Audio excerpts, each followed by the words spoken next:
बच्चों, मैं Geeta Paliwal BA first year में फिर से आपका स्वागत करती हूँ। कल हम पढ़ रहे थे व्यवहारवाद। व्यवहारवाद का उद्देश्य कैसे हुआ आपको पता ही है कि परंपरावाद के विरोध में जो रूढ़िवादी वगैरह वही अपनाते उनके विरोध में व्यवहारवाद है और व्यवहारवाद ने तथ्यों और तकनीक को महत्वपूर्ण भूमिका उनको महत्व दिया। लेकिन फिर भी डेविड ईस्टन ने ये किया, लेकिन डेविड ईस्टन खुद ही वो जान रहा था कि व्यवहारवाद थोड़ी कमी रही। खुद ने फिर बाद में उत्तर व्यवहारवाद का समर्थन किया डेविड ईस्टन ने। इन्होंने ये जो परंपरावाद है और व्यवहारवाद दोनों का समन्वय किया। कह रहे ऐसा नहीं कि परंपरावाद बिल्कुल ही गलत है और व्यवहारवाद बिल्कुल सही है। इन दोनों का कुछ चीज़ें परंपरावाद की भी अच्छी है, कुछ चीज़ें व्यवहारवाद की भी अच्छी है। तो दोनों का समन्वय करके उन्होंने उत्तर व्यवहारवाद का उदय किया। उनका विचारक जो डेविड ईस्टन है उन्होंने ये किया। अब उत्तर व्यवहारवाद क्या है? उत्तर व्यवहारवाद ने क्या किया कि लोगों के पहले तो जैसे व्यवहारवाद तो सिर्फ तथ्यों और आंकड़ों को महत्व देते, लेकिन उत्तर व्यवहारवाद ने प्रासंगिकता यानी योग्यता और कार्य को महत्व दिया। जो कर्म करेगा और योग्यता रखेगा और समाज की समस्या का हल निकलेगा, वही उत्तर व्यवहारवाद है। तो ये हम राजनीति पढ़ रहे हैं, आपको बार बार कहते हैं राजनीति में जो शासन व्यवस्था होती है कैसी होनी चाहिए, लोग कैसे खुश रहे और लोगों को क्या क्या लोगों का जानना चाहिए, ये सब बातें उत्तर व्यवहारवाद में या व्यवहारवाद में सब में आएगी कि हम राजनीति का बार बार कैसे प्रयोग होना चाहिए, कैसे होना चाहिए। तो कहने का मतलब उत्तर व्यवहारवाद ने दोनों का समन्वय किया, यानी उनको प्रासंगिकता यानी संबंधित या फिर योग्यता और कर्मनिष्ठ यानी कार्य को भी महत्व माना, यानी दोनों का समन्वय। उन्होंने मूल्य को भी महत्व दिया। किसने? उत्तर व्यवहारवाद में। तो उत्तर व्यवहार में कुल मिलाकर व्यवहार, परंपरागतवाद और व्यवहारवाद, इनके जो परंपरावाद के विरोध में व्यवहारवाद आया, लेकिन व्यवहारवाद में कुछ कमियां रह गई थी, वो उत्तर व्यवहारवाद में पूरी की गई। तो ये है व्यवहारवाद, बिहेवियर यानी पोस्ट बिहेवियर। उत्तर व्यवहारवाद यानी पोस्ट बिहेवियर, आपका लोगों का व्यवहार कैसा होना चाहिए, कैसी समस्या पूरे देश की सुलझानी चाहिए, पूरे विश्व की समस्या कैसे सुलझेगी, कैसा शासन होगा, ये सब बातें पढ़ेंगे हम उत्तर व्यवहारवाद। तो उत्तर व्यवहारवाद की थोड़ी परिचय देख लिया। अब हम पढ़ेंगे उत्तर व्यवहारवाद की विशेषता। व्यवहारवाद की विशेषता देख ली कि वो किस किस को महत्व देते थे, अब व्यवहारवाद में क्या कमियां रही और ये क्या कहना चाहते हैं वो हम इसमें पढ़ेंगे। तो पहले विशेषता है प्रवृत्ति से पूर्व साध, यानी तकनीक से पहले उद्देश्य को महत्व दिया। व्यवहारवाद ने क्या किया? सिर्फ तकनीक और तथ्यों को दिया। तो उत्तर व्यवहार ने कहा कि नहीं, सिर्फ तकनीकी और तथ्यों को ले लेके कोई भी निष्कर्ष नहीं निकाला जा सकता। क्या होना चाहिए? पहले उद्देश्य रखो कि हम सब ये शोध कर रहे हैं या जो भी हम वैज्ञानिक विधि से खोज कर रहे हैं, तो उनका उद्देश्य क्या है, पहले उद्देश्य को रखा जाए, फिर ऑटोमेटिक तथ्य आंकड़े मिलते जाए। तो कहने का मतलब उत्तर व्यवहारवादी कह रहे हैं कि तकनीकी से पहले उद्देश्य रखना। क्या उद्देश्य? हमारा तकनीकी से जो कार्य कर रहे हैं हम लोगों के समाज के लिए जो बातें जो कार्य कर रहे हैं, तो उनका उद्देश्य पहले रखो कि इसमें समाज की समस्या पूरी हल हो जाएगी। तो ये उद्देश्य रखो, फिर तकनीकी को महत्व दो। तो ये है उत्तर व्यवहारवादी का पहली विशेषता। दूसरी है सामाजिक परिवर्तन का बल, यानी सामाजिक सोच की बजाय सामाजिक परिवर्तन। यानी व्यवहारवाद क्या करता है? सिर्फ समाज पर सोच, व्यक्ति का व्यवहार कैसा होना चाहिए, वो क्यों बदलता है उनका व्यवहार बार बार, ये जो सरकार चला रही है उनके प्रति क्यों व्यवहार बदल रहा है, लोग संतुष्ट क्यों नहीं, ये सब शोध करता है। लेकिन उत्तर व्यवहारवाद शोध करके वो निष्कर्ष निकालता है सबके वैज्ञानिक विधि से। लेकिन उत्तर व्यवहारवाद कह रहा है कि सामाजिक परिवर्तन होना चाहिए समाज में, यानी सिर्फ शोध करने से लोगों का निष्कर्ष निकालना नहीं, बार बार समाज का परिवर्तन होना चाहिए। रूढ़िवादी परंपरा हटानी चाहिए, उनको कोशिश करनी चाहिए, प्रचार करना चाहिए कि ऐसी रूढ़िवादी लेके मत बैठो, आप अच्छे से अपना विकास करो, पढ़ो लिखो। ये सब बातें सामाजिक परिवर्तन, यानी उत्तर व्यवहारवादी कह रहा है कि सामाजिक परिवर्तन करो, समाज पर सिर्फ शोध निष्कर्ष निकालने से कोई समस्या हल नहीं होगी। तो इस तरीके से उत्तर व्यवहारवादी की दूसरी विशेषता। तीसरी विशेषता बताइए, समस्याओं के निवारण पर बल, यानी समाज की समस्या को दूर करना। व्यवहारवादी क्या कर रहे थे? सिर्फ शोध किया लोगों को और निष्कर्ष निकाला और वैज्ञानिक विधि से ये होना चाहिए, ये होना चाहिए। तो ये नहीं, उत्तर व्यवहारवादी क्या कह रहा है कि समस्या का निवारण, यानी समाज में जो समस्या हो रही है उनका निवारण क्या है, उनको हटाया जाए। सिर्फ शोध करने से या निष्कर्ष निकालने से कुछ नहीं होगा। तो समस्या लोगों की क्या है, वो क्या चाहते हैं, वो आगे क्यों नहीं बढ़ रहे, उनका विकास क्यों नहीं हो रहा है, क्या उनको उपलब्ध कराया जाए, शिक्षा वगैरह वो सब बातें उनको, जैसे पहले आदि मानव का समय और अब देख लो एक है क्या।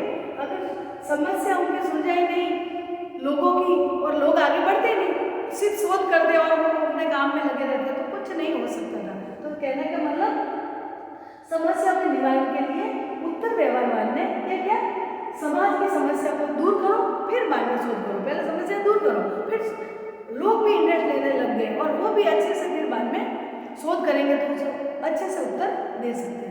तो ये एक उत्तर व्यवहारवाद ने समस्या को निवारण के लिए कार्य किया, जबकि व्यवहारवाद से समाज पर शोध करता रहा और समस्या कोई देखी नहीं। चौथी विशेषता है मूल्यों को महत्वपूर्ण भूमिका, यानी मूल्यों को ज्ञान की प्रेरक शक्ति मानना।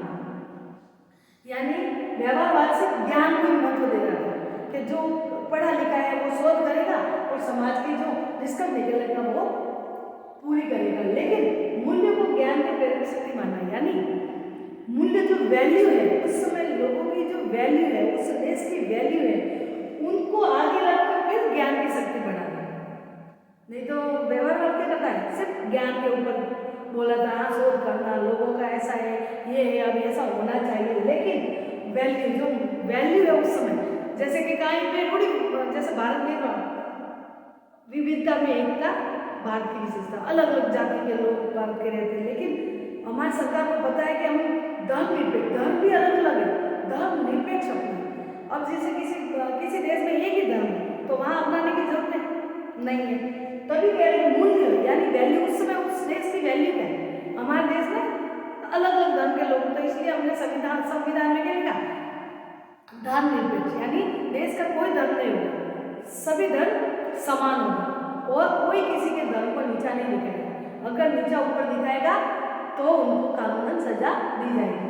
तो यही है कि मूल्यों को महत्वपूर्ण भूमिका किसने दी, उत्तर व्यवहारवाद। जबकि व्यवहारवाद तो सिर्फ ज्ञान को दे रहे थे, सिर्फ शोध करना, ज्ञान बढ़ाना, लोगों को कहना कि ये करो ये करो, लेकिन जिस देश में वैल्यू क्या है, उस देश में क्या है, वो सब बातें आगे आनी चाहिए। वो कह रहा है उत्तर व्यवहारवाद। आज देखो, आज हमारा धर्म निरपेक्ष पाकिस्तान है ही नहीं, क्योंकि वहाँ सब मुस्लिम है, और हमारे यहाँ हिंदू, मुस्लिम, सिख, ईसाई, बौद्ध सब धर्म, जैन सब धर्म है। तो उसमें हमने धर्म निरपेक्ष नहीं रखा होता और सिर्फ ज्ञान बांटा होता तो क्या हमारा देश सक्सेस होता शासन व्यवस्था में? नहीं होता। क्यों नहीं होता? क्योंकि हमारे यहाँ समस्या क्या, मूल्य क्या है, मूल्य एक है सभी लोगों को शांत करना, सभी को खुशी रखना और उनके विकास बढ़े और उनको विकसित करना, लोगों को विकास, लोगों का भी विकास हो और देश का भी विकास हो। तो उनके लिए उनके मूल्यों को देखना जरूरी है। अब धर्म निरपेक्ष नहीं अपनाया तो हमारे देश आपस में लड़े। तो ये कारण है कि उत्तर व्यवहारवाद ने मूल्य को ज्ञान की प्रेरक शक्ति माना, यानी ज्ञान होना चाहिए, शोध होना चाहिए, लेकिन जहाँ वैल्यू है उस देश में उनको भी महत्वपूर्ण भूमिका देनी चाहिए। पांचवा है बुद्धिजीवियों की भूमिका। बुद्धिजीवी जो पढ़े लिखे, जो वैज्ञानिक विधि, जो बड़े बड़े वैज्ञानिक हैं, जो पढ़े लिखे शोध कर रहे हैं, तो बुद्धिजीवियों की भूमिका में वैज्ञानिक से तकनीकी और तथ्य तक सामाजिक समस्या नहीं सुलझा सकता। यानी व्यवहारवाद कह रहा है कि वैज्ञानिक तकनीकी और तथ्यों के आंकड़े पर सब समस्या हल कर सकता है। कि आंकड़े लो, तथ्य लो, फिर उनका निवारण करो और लोगों को कहोगे ये होना चाहिए और आप ऐसे करो, तो ये नहीं हो सकता। उत्तर व्यवहारवाद ने कहा कि वैज्ञानिक तकनीक से सामाजिक समस्या हल नहीं होगी।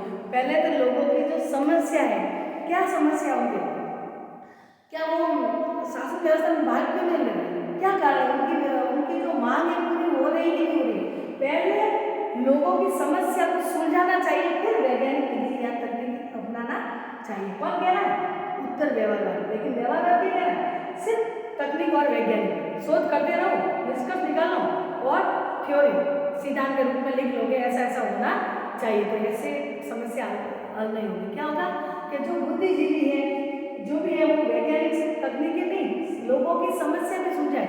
उसमें जैसे अपना खुद का विचार लिखते हैं ना, जैसे कि आप लोग यहाँ बहुत खुश है लेकिन कि उनका विकास नहीं हो रहा है, वो वही के वही रह रहे, वापस वो आगे नहीं बढ़ रहे, तो इसके लिए सामाजिक समस्या, उनकी समस्या सुलझा कर फिर बाद में वैज्ञानिक और तकनीक का प्रयोग करेंगे तो समाज भी आगे बढ़ेगा, देश भी बढ़ेगा और तकनीक क्षेत्र में भी हम आगे जा सकते हैं। तो ये है उत्तर व्यवहारवादी की 5वीं विशेषता। 6ठी विशेषता बताई है कर्मनिष्ठ विज्ञान। कर्मनिष्ठ विज्ञान यानी शोध की जगह समाज का पुनर्निर्माण होना, मनन विज्ञान की जगह कार्य विज्ञान। यानी उत्तर व्यवहारवाद क्या है? पहले व्यवहारवाद का बताओ तभी आपको उत्तर व्यवहार पता चलेगा। व्यवहारवाद से शोध यानी खोज ही कर रहा है, निष्कर्ष निकाल रहा है, और खोज तो आपको पता है वैज्ञानिक द्वारा खोज करना के पहले ये हुआ था, ये सिंधु घाटी सभ्यता वगैरह सब लिखोगे, तो ये सिर्फ व्यवहारवाद क्या कह रहा है? वैज्ञानिक खोज करना यानी कर्म को, कार्य को महत्व नहीं दिया, लेकिन उत्तर व्यवहारवाद ने क्या किया? शोध की जगह यानी जो खोज कर रहे, शोध कर रहे, अनुसंधान कर रहे, उनके शोध की जगह समाज का पुनर्निर्माण होना, और मनन विज्ञान की जगह कार्य। मनन यानी मन में चिंता करना, चिंतन करना, चिंतन यानी मन में सोचना, मनन करना कि यार ये होगा, अगर उस व्यक्ति का ऐसा होगा, ऐसा होना चाहिए, ये मनन करना है, चिंतन खुद ही करना विचार, और खुद ही चिंतन करके खुद ही हल निकालना कि ऐसा हुआ और ऐसा करना चाहिए। तो इससे ये व्यवहारवाद कह रहे हैं, लेकिन उत्तर व्यवहारवाद कह रहा है कि मनन विज्ञान की जगह कार्य विज्ञान होना चाहिए, यानी लोगों का पुनर्निर्माण होना चाहिए। पुनर्निर्माण यानी पहले तो वो इसमें रहे, वापस उनको उजागर करके वापस पुनर्निर्माण होना चाहिए, और कार्य विज्ञान, लोग भी कार्य करें, विज्ञान की तरह कार्य करें, कार्य करें, सबसे करवाए, एक ही चिंतन, मनन चिंतन नहीं करें, मनन विज्ञान मन में ही चिंतन करके खुद ही सोच कर लिखना और खुद ही क्या कहते हैं फैसला लेना, ये नहीं होना चाहिए। ये उत्तर व्यवहारवाद कह रहा है कि शोध की जगह समाज का पुनर्निर्माण, यानी समाज जो कैसा है, कितना पिछड़ा हुआ है, उनका पुनर्निर्माण करके वापस समाज को स्थापित करना। जैसे पहले वो क्या कहते हैं औरत और पुरुष में वो था, भेदभाव था, तो पुनर्निर्माण करके क्या करना कि दोनों में अंतर मिटाना, दोनों को एक जैसा रखना। तो ये कह रहा उत्तर व्यवहारवाद कह रहा है कि पुनर्निर्माण लोगों को होना चाहिए, और मनन यानी खुद चिंता की वजह कार्य होना चाहिए। ऐसा पुनर्निर्माण होने के बाद कार्य होना चाहिए, फिर होना चाहिए कि वास्तव में लोग उस पुनर्निर्माण को अपना रहे कि नहीं अपना रहे, फिर डिस्कस होगा। नहीं तो डायरेक्ट ही पुनर्निर्माण किया नहीं और शोध करके लिख लिया कि लोगों को ऐसा होना चाहिए, नहीं, लोगों को ऐसा कार्य करवाना, फिर बाद में आगे बढ़ना। तो उत्तर व्यवहारवाद ने जो व्यवहारवाद की कमियों को हटाया है। लास्ट पॉइंट है व्यवसाय का राजनीतिकरण। राजनीतिकरण या राजनीति विज्ञान है आपके, तो राजनीति में जो चल रहा है वो बातें सारी, और देश में राजनीति के बगैर तो शासन व्यवस्था चलेगी नहीं। कि पहले राजा महाराजा थे, लेकिन वो भी राजनीति तो अपनी करती थी, क्योंकि लोगों को कैसे रखना, क्या करना, वो सब राजनीति में आएगा। तो ये है कि व्यवसाय का राजनीतिकरण यानी राजनीतिक शास्त्र, कौन जो सरकार चला रहे, राजनीतिक शास्त्र को समाज में सकारात्मक भूमिका अदा करनी चाहिए। यानी व्यवहारवाद तो क्या था, सिर्फ राजनीतिक शास्त्र समस्या क्या शोध करे, विचारक बुद्धिजीवी जो शोध करे, विचारक जो वो समस्या हल करे, और उसमें हल क्या किताबों में की जाती है, सबके ऊपर से लोगों को पूछा जाता है कि आपकी क्या समस्या है, हाँ ऐसा हुआ था, ऐसा हुआ, तो वो शोध करते रहे, और निष्कर्ष निकालने के बाद लोगों को किसी को पता नहीं, मन चाहे उत्तर देते। लेकिन ये कह रहे हैं कि उत्तर व्यवहारवाद कह रहे हैं कि राजनीतिक शास्त्र को समाज में सकारात्मक भूमिका अदा करनी चाहिए। यानी जो नेता लोग हैं, जो समाज सरकार है, उनको सकारात्मक, समाज में सकारात्मक, नकारात्मक बातें बिल्कुल हटानी चाहिए, रूढ़िवादी परंपरावादी सब हटा देनी चाहिए। वो हटाएंगे तो लोगों की सोच हमेशा, सरकार को चाहिए कि लोगों को सकारात्मक बनाए, लोग जो भी अंधविश्वास में बैठे उनको बताए बार बार, जैसे सती प्रथा पहले थी, अगर राजा राम मोहन राय ने ये नहीं किया होता सती प्रथा का अंत, तो क्या वो परंपरा आती? नहीं। तो वही कह रहे कि राजनीति शास्त्र को समाज में सकारात्मक भूमिका, कह रहे कि इससे औरत को सती होना, वो साथ में जले, और भगवान के उनको भगवान भी मान रहे कि हाँ उनको जलना चाहिए, पति के बिना वो नहीं रह सकते। अगर वैसा ही मान के चले तो क्या होगा? समाज बदलेगा नहीं। तो ये कह रहे हैं कि सरकार द्वारा जो लोग समाज में रह रहे हैं उनको सकारात्मक भूमिका निभाने के लिए, नकारात्मक बातें हैं उनमें कानून या दंड का साधन रखें, तभी लोग उनका कहना मानेंगे। तो ये हुई आपके उत्तर व्यवहारवाद की विशेषता में देखो, आपने परंपरावाद के विरोध में जो क्रांति हुई, कौन आया? व्यवहारवाद। व्यवहारवाद के विरोध में जो कमियां थी, समस्या थी, वो हटाकर उत्तर व्यवहारवाद। अब उत्तर व्यवहारवाद समझो कि समाज को महत्वपूर्ण भूमिका निभाने के लिए कह रहा है, उनका विकास के लिए कह रहा है, उनकी रूढ़िवादी परंपरा हटाने के लिए कह रहा है। उत्तर व्यवहारवाद प्रासंगिकता यानी योग्यता और कर्म कार्य करें, लोग खुद करें तो अपना महसूस होगा। सिर्फ विचारक या फिर जो शोध करता है वो सिर्फ अपने किताब द्वारा लिखा और लोगों को बदलना चाहे तो ऐसे नहीं बदल सकते। तो कहने का मतलब उत्तर व्यवहारवाद ने व्यवहारवाद और परंपरावाद को समन्वय बिठाया, दोनों को मूल्यों को भी उन्होंने, व्यवहारवाद ने सिर्फ तथ्यों आंकड़ों को ही लिया, सिर्फ वैज्ञानिक पद्धति अपनाने के लिए, लेकिन उत्तर व्यवहारवाद ने कहा कि ऐसे तो होगा तो कोई समाज आगे नहीं आएगा, न सकारात्मक भूमिका निभा सकते, उल्टा उनके समाज बैठ जाएगा, दहक जाएगा। कैसे जाएगा? क्योंकि उनकी वैल्यू कोई है ही नहीं, जो उनकी बात रख रहे हैं तो वो शोध कर रहे हैं, बात कुछ भावना भी होती है, और वैल्यू उस समय जो देश की जो वैल्यू है, महत्वपूर्ण बातें हैं, उनको सरकार द्वारा निवारण करना चाहिए, तभी उत्तर व्यवहारवादी आज सफल रहा। और ध्यान रखना, व्यवहारवाद का भी जो व्यवहारवाद के बारे में भी लिखा वो डेविड हिस्टनी है, उन्होंने कभी निकाल कर वापस उत्तर, कुछ कमियां रही तो उन्होंने खुद देखा कि नहीं कुछ कमियां रही, तो उन्होंने उत्तर व्यवहारवादी अपनाया। उत्तर व्यवहारवादी में जो व्यवहारवाद में कमी थी, मूल्यों की, भावनाओं की, समाज के विकास की, समाज के आदर्शों की, ये सब बातें उसमें मिलाई और उत्तरवाद व्यवहारवादी कहते हैं। ठीक है बच्चों, आज व्यवहारवाद और उत्तर व्यवहारवाद की बातें की, कल हम पढ़ेंगे राज्य के कार्य। अब इनकी आलोचना भी होगी कैसे? तो आलोचना तो उल्टी होगी, कोई भी चाहे आलोचना तो आपको करनी आती है। क्या आलोचना है कि उत्तर व्यवहारवाद ने ये किया तो उत्तर व्यवहारवाद ने ये, तो समीक्षा भी हो सकती है, दोनों की तुलना भी कर सकते हैं और आलोचना भी कर सकते हैं। लेकिन अभी जो आपके सिलेबस में जो है वो पढ़ना, बाकी आप आओगे तो तब वो हो जाएगा। अब आपको अब खास जो हार्ड था वो अब आपके सरल टॉपिक आएगा, जो है राज्य के कार्य, यानी देश, कोई भी देश, पहले राज्य का नाम, देश क्या क्या कार्य कर सकता है लोगों के लिए, वो सब बातें कल हम पढ़ेंगे। राज्य के कार्य, आंगिक कार्य वगैरह सब बातें आएगी इसमें, क्या है वो सब कल पढ़ेंगे। ठीक है बच्चों, बाय।